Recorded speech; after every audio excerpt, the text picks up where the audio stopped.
Oh, let's see. What's this? What's this? What's this? Max not wearing a hoodie for some reason. I know. I'm running low on hoodies. I bought a new one, but it's not going to be here for probably until like the end of this week or early next week. I have like a whole thing about like being very picky about hoodies. I only pick a new hoodie like to actually one that I plan on keeping for a while. Like I usually maybe find like a good one to wear, and need your guys' help to find more. Like I donate to help me with the hoodies, man. Hey, you playing about a cat for? Anyway, let's get to the actual chapter and get to what's going on. Large improvement from the previous chapter from 160. And like I said, I liked 160, but the thing about it is the only things that were really like big takeaways from the chapter is I really liked how Happy and Carla didn't just stand there the entire encounter, even though it's not like they're like, yeah, let me throw out this new ability I have. It was like, yeah, let's find a way to be useful and figure out what we can do. And I always like that when characters, even if what they can do is very minimal, I enjoy when characters take a moment to realize, like, I need to be able to do some input. I need to be able to help this situation. Because I think that, because like I said, even if it's like out of 100, you only contribute 1, it's like it's better than contributing 0. So that to me is always just like a huge, just like a little note. Because like even if it's a character I'm not a huge fan of, I like it when they at least be like, I gotta try and pull my weight, even if I can't, it's the effort that counts. But outside of that, it was like, you know, you had the fact that they were onto it was an illusion. I enjoyed that. I thought that was just cool from a character capability standpoint. And then the whole bit with the serious style. But that's like to me similar to like how the similar to how the previous moments with Gray have gone down recently, because Gray, I'm gonna make sure my dog has a bone, he's not chewing on something he's not supposed to. What are you doing? I'm pretty sure it's a bone. But he keeps getting these like short abilities that it seems like it's gonna be working towards something, but it just doesn't. Like he had, oh, I'm gonna just use the devil side of my devil sling magic. And then we didn't really see it advance on his double slaying form. He had the whole bit where it's like he turned into Julia and he's like seeing the water in the atmosphere and then in the air around him. You know, he's got the dynamic giant ice make creations, you know, stuff like that. And then it just doesn't seem like it's working towards a selective like advance in his abilities. It just seems to be giving these like little small area like little one-ups. I'm still hoping the serious style is going to be a continuous thing. We're going to see him just use this in other fights. So I do think Gray, like there's a bit of this chapter where Lucy brings up Aquarius. I do think Gray really has a strong spot in the current placement of the story, just because ice versus fire. So I'm hoping to really see that play out as the arc continues. But the the chapter begins pretty much is just right where we left off. We have Raj and just the fairy tale members just like kind of picking up exactly where they left off. And I still think I gotta do a video on Raj. I'll do one probably this weekend. It's not on Raj specifically, but it is on Raj and his placement and why he's a valuable member to the story and to Fire and Flames, even though he's weak. You need people lower on the totem pole, and I've talked about that a decent amount.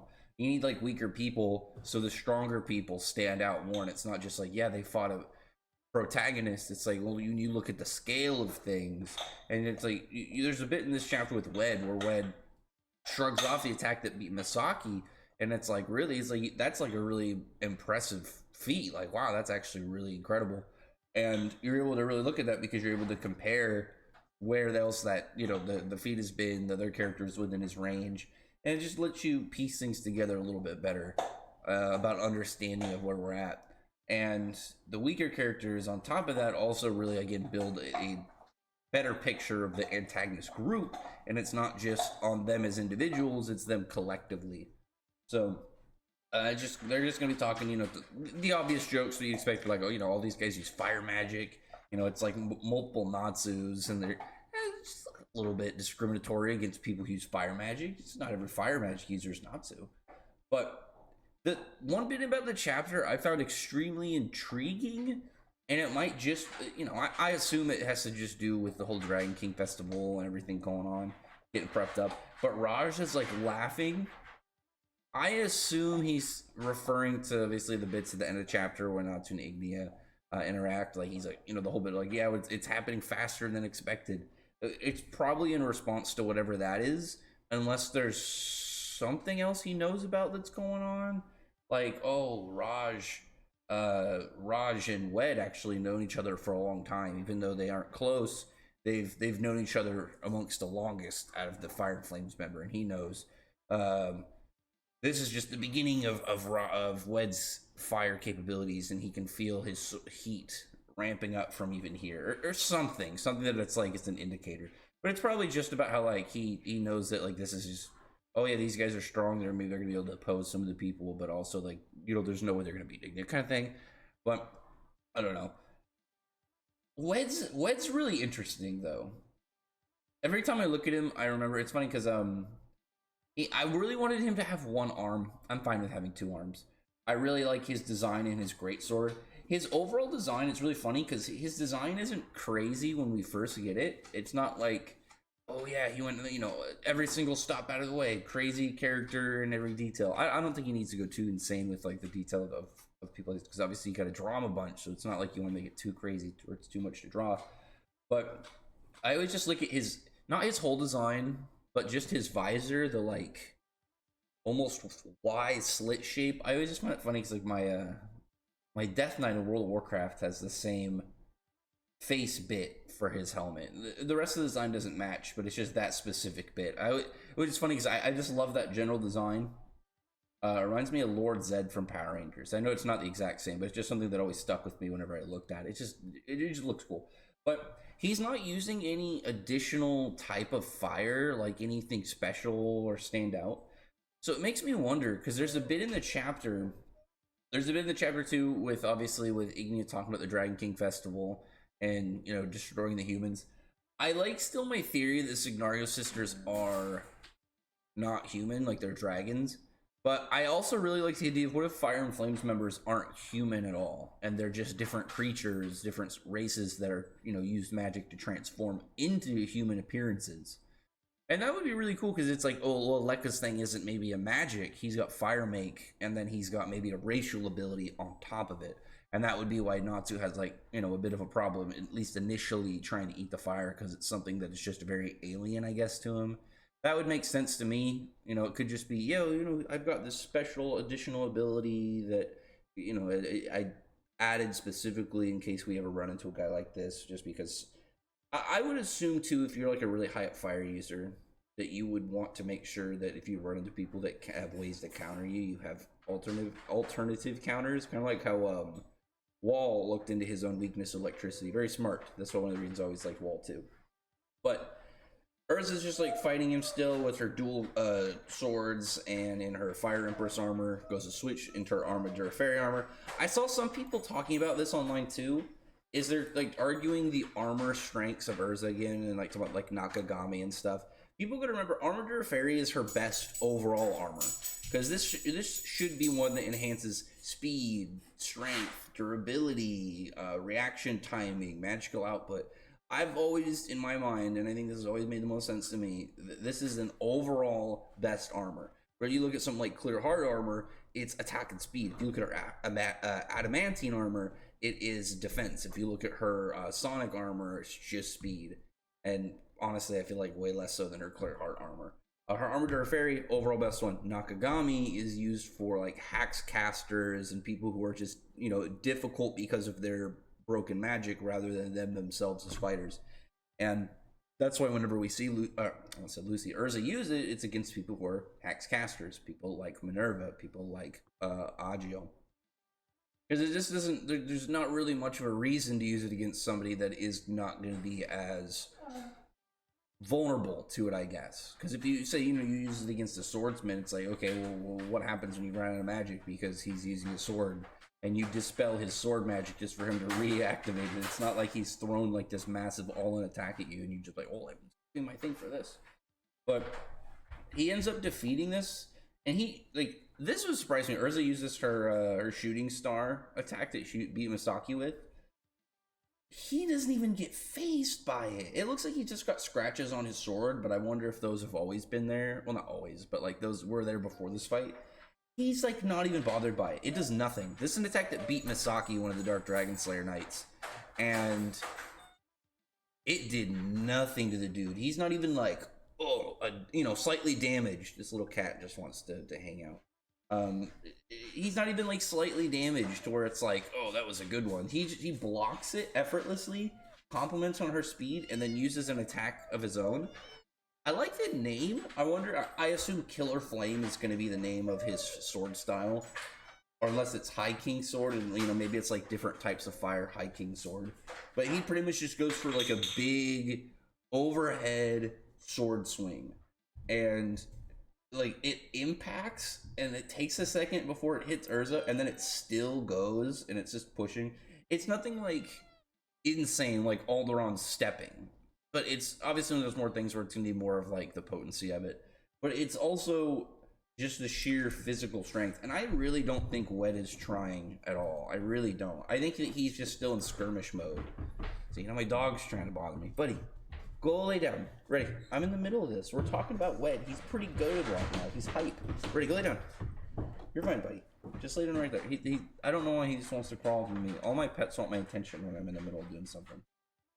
He makes like a joke about how like Urza's more powerful when she's bare. I assume that he's talking, Clerk Heart armor, as he's mentioned. But I don't really. It's funny too. Is like all the armors or all the feats and moments that he's mentioned from Urza. He's talking about like Pandemonium, beating Irene, beating the Signario sisters. All of them were, well, not all of them, because you can't say all of them were done with Clerk Heart armor, because Urza beat one of the Signario sisters with Clerk Heart armor, one of them with her Heaven's Wheel armor. So it's just one of the things I think is funny, just because Urza uses this form, I feel like, a little too much, or it's more like it was used too much within like specific events, I guess, because it's not like Urza uses it every fight, but she uses it like every major fight, and between that and Nakagami, they're too good. I feel like Urza needs a new ultimate armor, in my opinion. Something that's like, oh yeah, once I put this on, I'm locked out of it for the next week or something. And it's something where it's just this big fuck all in move that she's recently got to. Because to me, like Urza's armor and swords, like it shouldn't be too crazy for her to be like, yeah, I need to forge new ones, or just like for characters to exist out there that are into that are blacksmiths and stuff. Just because I doubt a character needs to be as powerful to create a weapon if they're just really skilled craftsmen and stuff. But he's just hyping her up more, talking about how she's just obviously the number one with the sword in Ishgal, and he really wants to fight her, and his sword will cry if he's not able to cut her down. Again, very intriguing with just the way he talks, because I'm wondering, it's like, does he mean that literally? Is there like maybe his sword is alive? Like, what if his sword has like the god of fire's soul in it, and it's kind of like Demaria, but it's with his sword? Something, I don't know. Something where it's like, oh yeah, I have to feed my sword the souls of strong swordsmen, otherwise it will become too enraged. I don't know. But after that point, you have like this little firebird show up. I didn't expect this at all. The rest of the chapter, I looked at it, I was like, oh sweet, awesome. I like the confirmations, I like the information, I like seeing stuff play out. To the most part, though, this chapter went how I would have believed it to go. The only part that caught me off guard, I would say, like, really caught me off guard, was like this little firebird that shows up. Like in the middle of the fight, it just comes over, crashes into the ground, and it's like this little flame exceed. And this makes me very curious, because a few reasons. First off, is this a flame exceed? Is it an exceed that's using fire magic because it looks like an exceed? It's the size of an exceed. It talks like an exceed. It's got the wings. But is it made of fire and it just taken this form? Or is it an exceed that's using fire magic on top of its body? Very curious as to this creature. But on top of that, assuming it's a girl. I assume it's a girl, just based off the little eyelashes. She She makes me wonder, is Wed a dragon slayer? Is there a dragon slayer in their ranks? Did Ignia get an exceed like creature just because he wanted to have one? You know, because I liked my idea that he, you know, once looking into Natsu and stuff, he's like, I'm gonna make my own crew. So he adds people in, especially that kind of fit in that role. You know, a happy stand-in, a gray stand-in, an Urza stand-in. I mean, like, not like, yeah, this is you but with fire, but it's like, hey, this is, you know, this is somebody that reminded me of that person that I looked into, kind of thing. Where it's like, oh, look, I have my own version. Like if they had a fire summoner for, you know, to mirror Lucy. But this little guy is very intriguing to me. And on top of that, like, Misfortune was nice to Urza, like polite to Urza. And then once Wed sees him, calls him Misfortune Dono, and to my knowledge, and I double checked and look into it, Dono is like a respect honorific that has to do with like not like just your superior, but like more of like a class, I think, based system superior. Where it's like, you know, you have your senpai, it's like your you know, your superior or elder or whatever in something, like, you know, a job or a hobby or whatever. But it's, to my knowledge, it's not as serious, not serious, but at least more so than the other, just because it implies, like, you know, some form of, not like allegiance, but you know what I mean, where it's like, this is your boss kind of thing, or at least this is somebody superior to you, like, you know, if your family worked for their family, almost, kind of thing, or if there was more of like a nobility and servitude kind of thing, you know what I mean. But yeah, this little fire dude, I'm very intrigued by the existence and what this little thing means. And what is saying is like, even though whatever he's talking about is happening sooner, he needs to get it done more so, because he's starting to lose his chance. And again, Wed is really cool so far on personality. I've liked everything we've seen on Wed's character, which isn't a lot right now, but it's still something. Like the fact that he's like, yeah, you know, you fight for your friends. That's a really good stance to take, but you know, battles and conflict, you can't really fully predict them. Sometimes they just show up and you have to face them. I thought that was just really cool, because he's not talking like maleficently evil. He doesn't sound like, I am swordsman, the character, I really want to fight other swordsmen, where are the swordsmen. He's coming off like just way more personal and way more of a like human, which I like. And I'm very intrigued still to see if they're even human. I'd really like to see, it turns out like all these guys are non-human. Ignia's been like recruiting all these non-human species and like aiding them and helping them do whatever X, Y, and Z. Especially like if we can get a lot of them being like mythological creatures from different mythologies that are fire related, I think that would be really cool. But at the end of the chapter, you know, obviously Brian and Lekka, which they get back fast. This too, I guess I can say, because I figured this was gonna happen, but I didn't think it was gonna happen already. Lekka and Brian get back to Fireguard Castle, which again makes me wonder, is it nearby, or you know, do they have a way to just fast travel? Natsu gets dumped right out of the hat, which also too, Natsu's like talking like this just happened, like he was just eaten. So again, it's like either they were teleported, or is maybe like inside of whatever pocket dimension or whatever Brian has, is time moved differently? Are you in like a stasis if you're eaten? And then bam, Ignia and Natsu, you know, back in interaction face to face. Still really curious from a design standpoint. Ignia's like cross pendant, what does it mean? It's gotta have some form of significance, I would assume, just because of the fact that it's stuck with his design the entire time. And like in terms of his human design, he's really only wearing like the pants clothes and like some, you know, arm banding. The rest is pretty much just him. So I would assume, you know, his pretty much one real accessory is going to have some form of significance. Maybe it's an accessory, but he ends up giving Natsu a chance to join him, which I really liked. I liked that he's not just trying to be like, I'm going to destroy you, or we have to fight. He's got more events and layers to make his interactions more interesting, and I like that. It reminds me of Zareth, where it's like Zareth, you knew information about it, but it's like you didn't know exactly like how talking to him would fully go, and even the parts you knew that he was going to say, or the parts that you believed were, oh yeah, this is gonna happen for sure, he's gonna do this or X, Y, or Z.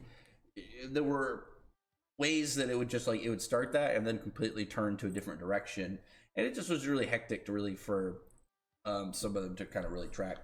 And then he's like, trying to be like, you can come be on our side. We've got a lot of stuff going on. I know that you've experienced a Dragon King festival before, but we're gonna have a new one. We're gonna have a better one with blackjack and hookers. But Natsu's not okay with it. And I really liked this chapter too when Natsu goes to punch him. If you look at the paneling for both Ermina and the Dogre Labyrinth, Natsu's in like the same pose trying to punch this man. And the first time Ignia catches the punch, the second time Natsu like tries to, he does not try, he's trying to hit him, but it's like he does an attack that just combusts the air, obviously right in front of him. It doesn't look like he makes direct contact. And now he actually lands a punch, just right in Ignia's face. Obviously, the Fire and Flame members are in shock, and Natsu does no damage. His fist is just sitting right on Ignia's forehead. So, I don't expect Natsu to obviously be able to do anything to Ignia here. I really like the idea still that Ignia is going to put Natsu almost in like a gauntlet coliseum and make him fight people and force him to be stronger. We'll likely start to get some information on Ignia's plot and plans relatively soon. It's going to be one of those things I would imagine that, obviously we're at his base now, we're going to be seeing, and he's face to face with Natsu, so it's like there's no way that like story progression can't move forward, or sorry, story progression can't not, I guess, move forward in that regard, because like they're interacting, so it's like, are they just going to stand there and not talk to each other? That's not going to happen. But is Ignia going to do some more exposition? Is he going to just kind of be like, all right, take him away? I still really like that these are like, I want you to be stronger. I've gathered all these dudes for a reason. And he, either has them get teleported or something. And it's just, oh yeah, here's another fire user for you to fight. And he just has these dudes for Natsu to combat. I think that would be a huge win kind of scenario for that. Because the only other thing right now, in terms of events, not like Gray's group, they're going over to Urza. Natsu obviously face off with Ignia right now. And then the only other event really going on right now, directly in the story, because we still know it's going to Cillian Diablos, is Urza versus Wed. And I feel like it's very clear Urza can't win this right now. And she's going to get some form of new weapon or sword or enchant, some form of upgrade to her abilities, obviously, just because characters getting upgrades, I feel like, is pretty assumingly easy. But also the fact that she needs to grow in like contrast, I guess, to Natsu. All of them do, but Urza right now, you would expect, given like the knowledge of Wed and what's going on, that we know Urza has something on the horizon, up and coming. Maybe not on the horizon, but like up and coming in the works, where she's gonna have some cool new thing, and that'll be help what defeats Wed, because she already used her strongest known attack and didn't do anything to him. So she's gonna have to do something in addition. Like, she's gonna have to come up with an Altiris sword or something. Because like her weapon enchants, like Wendy helping her just do regular basic weapon enchants, that just gives her such a large range to just give herself upgrades in terms of like, oh yeah, here's this new attack I have, here's this new sword. Because you don't have to do anything crazy. All you have to do is pretty much just like, oh yeah, here's this thing, let me put it on my sword, bam. And obviously it can scale with like how powerful she is. It's not like it's always going to be the same level. But as it were, I really liked the whole bit with the Dragon King Festival. I've been talking for a while that, my belief that it was actually about Ignia, or Ignia was going to have interest in it, just based off of the seemingly, whole like new Age of Dragons he's trying to plan. But like, how do these intertwine? Is he going to... I still like the idea that he wants to revive the dragons in some way, shape, or form, maybe using like 5th gen Dragon Force forces all these people to fast run a dragon, some weird way, and then have them all just be like a chaos combat world scenario. That's just what I can see here. But anyway, other than that, comment below, tell me your thoughts are about this chapter, what you thought about, just the whole scenario right now with Ignia and obviously like Wed. Who do you have more interest in right now too, between Wed and Lekka? I feel like after this chapter, my court is back to Wed, just because I really like his interactions. I like his design. Obviously, great sword. His, he's only got one attack, and his, all his abilities so far are just sword with fire on it. But everything so far I've liked, so that's a huge plus. But anyway, other than that, I don't want to drag on for too long. I know I ramble. Comment below, thumbs up the video, friend, like, subscribe, and check out my other videos. But in that, reach and subscribe, and thank you all for listening. really good chapter. I thought this was awesome. Yeah, thanks for listening.